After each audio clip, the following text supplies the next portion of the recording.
अस्सलाम वालेकुम ते दिल ना शुक्रिया नवें दा पुराने दा वेलकम माय लव यू। लो जी देखो स्कोर देखो क्या कितना टीम इंडिया 233 44 ओवर ओनी दे खसमो तुसी पूरे ओवर भी नहीं खेल सकते, पूरे ओवर भी नहीं खेले तुसी।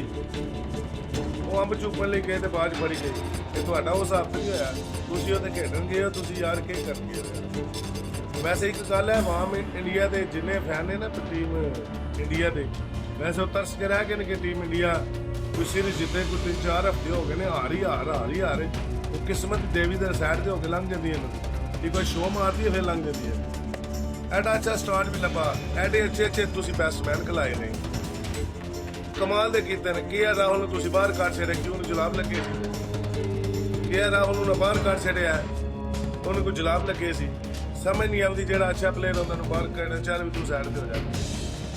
ਓਪਨਿੰਗ ਰੋਹਿਤ ਸ਼ਰਮਾ, ਸ਼ੁਭਮਨ ਗਿੱਲ, ਯਾਰ ਇਹ ਨਾ ਬਣਾ ਵਿਰਾਟ ਕੋਹਲੀ, ਇਸ਼ਾਨ ਕਿਸ਼ਨ, ਇਹਨੂੰ ਤੁਸੀਂ ਰਹਿ ਸੇ T20 ਦਾ ਪਲੇਅਰ ਹੈ, ਤੁਸੀਂ ਵਾਂਡੇ ਨਹੀਂ ਮਾਰੇ ਆ, ਇਹ ਵੀ ਤਾਂ ਤੁਹਾਡੀ ਗਲਤੀ ਹੈ। ਲਗਾ ਤੇ ਤੁਹਾਡਾ ਬਣਦਾ ਕੇ ਰਾਹੁਲ ਸ਼ੇਰੀਅਰ ਕਮਾਨ बहुत अच्छा कप्तान है। शंटर सुंदर बस सुंदर ही रह गया।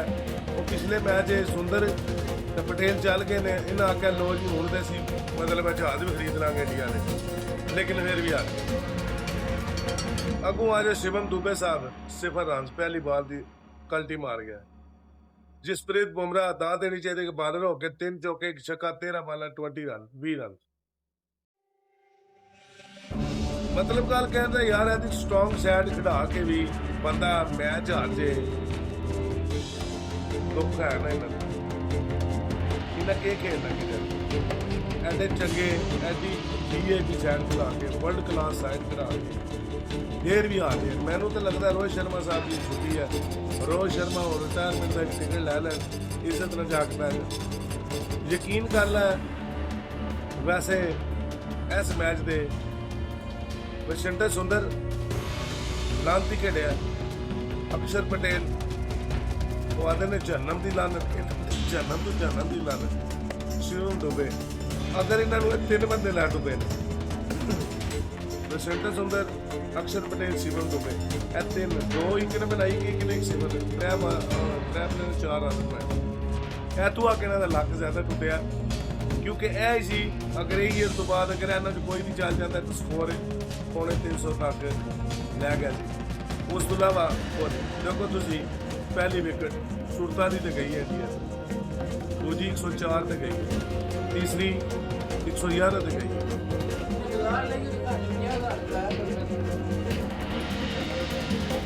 178 तो चौथी विकेट गई है। मतलब गल कहने का तीसरी विकेट 111, 178 ते चौथी विकेट, 5वीं विकेट है 181 दे, 6वीं विकेट 193 दे, 7वीं विकेट 193 दे। मतलब गल कहने का कि लक टुटिया ने ना इत्थे आके ना लक असल समझ तो बाहर काम है यार। के खेडन आए सी, इन्हें के खेडिया या कुछ आके के खेडन, साडी सोच तो बाहर है। टीम इंडिया की इस समय हालत है, ये गल्लां करते ने पाकिस्तानी टीम से, देखो जी आ खेडते हैं जी, देख लो ना अपने नाल आप भी हो गया। किसी दी गल्लां ना करो, सरकार पहला अपने आप से देखो कि तुसीं किन्ने पट समझ आइए। तुसीं किहड़ियां पटदे पे जिहड़े पाकिस्तान वाले नहीं पटियां, किन्नियां कि पट छड़ियां ने। तीसरा हफ्ता तुसीं खेडदे पे, आयरलैंड को तुसीं हरे हो, इंग्लैंड को तुसीं सीरीज वाइट वॉश हो गया, वनडे आ गया, वो भी हरन दे सरकार एंड ते पहुंचे, सीरीज ये भी गई। मतलब गल कहने का ठीक है, पाकिस्तान टीम के हालात मारे सी, और नहीं जीत सकी, बड़ी बार वो शिकस्त हुई है। Babar Azam out of form रहा, रिजवान बाहर रहा, यानी काफ़ी मुश्किलों तो टीम पाकिस्तानी तुरी है। लेकिन इन्हें सरकार मीडिया उत्ते जाके तको इन्हानी पा छड़ी है पाकिस्तान टीम को ऐसे कर दे, पाकिस्तान टीम को क्रिकेट ख़त्म कर देनी चाहिए, पाकिस्तानी टीम को ये कर देना चाहिए, पाकिस्तानी टीम को बहुत कर देना चाहिए। फजूल गल्लां फजूल व्यू देना से फायदा को नहीं होता। अब तुम हिसाब लाओ, चलो ये तो चलो बैटिंग खेली खेली इंग्लैंड नाल भैड़ी हुई, वो भी तो देखो ना तुम। इंग्लैंड का स्टार्ट होया बकवास करके, जसप्रीत बुमराह पै गया पर टक्कर चल कल्टी मार, जैकब बैटल ਇਹ ਵੀ ਗਿਆ ਮਤਲਬ ਕਹਿੰਦਾ ਜੇ ਬੁਰਾ ਸਟਾਰਟ ਹੋਇਆ ਨਾ ਤੇ ਇੰਗਲੈਂਡ ਤੋਂ ਆਇਆ ਇੰਡੀਆ ਨਾਲੋਂ, ਲੇਕਿਨ ਇਹ ਮੈਚ ਜਿੱਤ ਗਏ ਨੇ। ਜਿਨ੍ਹਾਂ ਦਾ ਬੁਰਾ ਸਟਾਰਟ ਹੋਇਆ ਮੈਚ ਜਿੱਤ ਗਏ ਨੇ, ਜਿਨ੍ਹਾਂ ਦਾ ਅੱਛਾ ਸਟਾਰਟ ਹੋਇਆ ਮੈਚ ਹਾਰ ਗਏ ਨੇ। ਇਹ ਵੀ ਕਿਹਾ ਜੇ ਇਧਰ ਉਲਟੀ ਕੰਗਾ ਪੈਂਦੀ ਹੈ। ਜੋਏ ਰੂਟ ਬਦਕਿਸਮਤ ਵਿਚਾਰਾ 99 133 ਬਾਲਾਂ 9 ਚੌਕੇ ਛੱਕਾ ਮਾਰੀ ਕੋ। ਹੈਰੀ ਬਰੂਕ ਆਊਟ ਹੋ ਗਿਆ ਟਾਈਮ ਨਾਲ, ਸਾਈਨ ਕਰਨਾ ਹੋ ਗਿਆ ਟਾਈਮ ਨਾਲ। ਮੈਂ ਆਖਿਆ ਵੀ ਇਹ ਅੱਜ ਪ੍ਰੋਗਰਾਮ ਵੜ ਗਿਆ, ਮੈਂ ਬੰਦ ਕਰਕੇ ਸੋ ਗਿਆ। ਸੁਬਾਹ ਦੇਖੇ ਤੇ ਉਹ ਪ੍ਰੋਗਰਾਮ ਇਹਨਾਂ ਦਾ ਠੀਕ ਠਾਕ ਹੋ ਗਿਆ, ਬੜੇ ਜਿਹੜੇ ਕੋਈ ਨਹੀਂ ਹੈ। पहली विकेट तक लो इन्होंने 0 पे, दूसरी विकेट भी 8 पे, तीसरी विकेट 53 पे, चौथी विकेट 94 पे, पंजवीं विकेट 125 पे। मतलब गल कहने का जी विकेट 94 तो 125 तक गई है, 125 तो 197 तक गई है। यह पार्टनरशिप इंग्लैंड मैच था।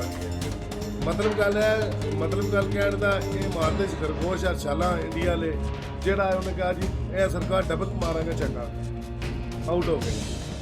कोई गेम प्लान नाल खेडे कोई नहीं, फजूल समझ लो टाइम ही जाया किया ते इन्हां दा काम है तां इन्हां दा रन होया। गेम प्लान ना खेडे ने ना प्लानिंग केड़ी जबरदस्त की है। रूट तो पता है बड़ा अच्छा मायनाज प्लेयर है, रूट नो आउट कर लेंदे ना ते वैसे ही ना मैच जीत जाना सी इंडिया दा। लेकिन रूट पिछले भी अच्छा खेलिया, इहदे विच भी अच्छा खेलिया। बदकिस्मती पिछला ही हार गए ने, कहंदे ने किस्मत अच्छी गई जीत गए। 4 विकेटां ते 35 बालां लैफ्ट सी ते इंग्लैंड ने मैच इन्हां कोलों जित लिया। यार मेहनत करो ते जितण हुंदा ना, मेहनत तो बगैर जित नहीं हुंदा। हुण मैं एक लैजेंड प्लेयर है विराट कोहली, 65 रन बनाए ने, रोहित शर्मा 26, लेकिन रोहित शर्मा 47 बालां 26 रन रोहित शर्मा की छुट्टी हो गई। मनु नहीं उम्मीद है रोहित शर्मा आगे जाएगा, मनु उम्मीद है कि हो सकता है सीरीज सुबह रिटायर हो जाएगा, क्योंकि असरात ऐसी नजर आ रहे बैटिंग तो धोई जा रही, दौड़ने तो कुछ सही होता कोई नहीं, शर्टां उन्हें को लगियां कुछ नहीं पईयां। वो मैंने शक है रिटायर विराट कोहली फिर भी उसके फिटनेस के लिहाज से जबरदस्त है। आई अच्छी हो गई शाटा ने, सारा कुछ ठीक है, खेलता भी ठीक है, लेकिन जरा ना रोहित शर्मा की छुट्टी हो इन्हें सरकार सिर्फ उनका टाइम दिता जाए। उन्हें क्रिकेट खेल के उन्हें चाहिए कि घर टाइम देन, चैस लैन, चैस तो बगैर कोई है, क्योंकि घर रहने चैस मस लैनगे जरा सैट रहने। उन्हें दूर आए ने चैस मस तो भी दूर ने, इस वजह तो नदिया। बाकी चलो तकनी अगली वीडियो देखने करते तीसरा वनडे सीरीज कौन जीता है। पहला तो इंडिया वाइट वॉश हो गया, बाकी पाकिस्तान जिंदाबाद पाकिस्तान।